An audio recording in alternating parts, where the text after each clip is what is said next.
Good evening guys. Marami talaga nagtatanong kung ano yung ginagamit ko sa mukha. Kinis. Makinis siya kaya sa balat ko sa braso. Iba yung puti niya.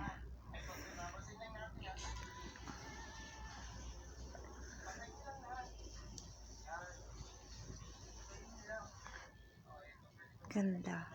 Ganda talaga nung product na ginagamit ko. May bago akong ngayon. Na-order. Bagong product na ginagamit ko. Isang bis ko pa lang siya nagamit kagabi. Pero, isang bis lang to talagang kitang-kita na agad yung kinis. Ang kinis niya sa balat. Parang mga nasa 30 minutes ko lang siyang binabad. Then, nang binanlawan ko, ayan na. Ang kinis. Pero kung buong katawan, lalagyan baka. Parehas yung niya, ang kinis niya. Parehas yung puti niya. Mura lang siya guys. Kaso nga lang kaunti yung laman.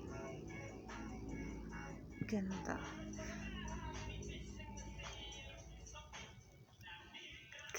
Cream siya guys. After nung hilamos mo, after nung sabon mo, gamitin mo siya. Ibabad mo siya sa mukha. Parang yung pagkakaano ko nung nabili ko siya dun sa Sailor. Parang whole night siyang binababad sa mukha. Pero sa akin, parang nasa 30 minutes lang. Then, tinanggal ko. Naghilamos agad ako. Pero ganyan talaga siya. Ang ganda niya talaga sa mukha. Kahit na 30 minutes ko palang binabataas.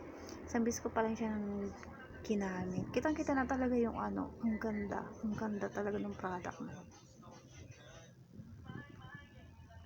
Tulad ng iba na inaabot ng ilang araw. Inaabot na ng buwan.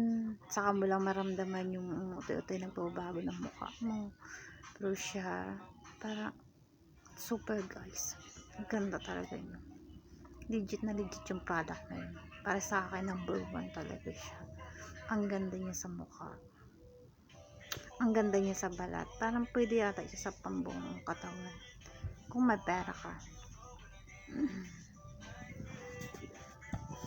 Kasi napakaliit nung laman eh.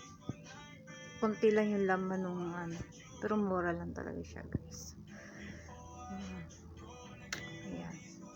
Share ko lang sa inyo. Kung gusto nyo malaman kung anong sikreto ng ginagamit ko sa mukha ko na yan,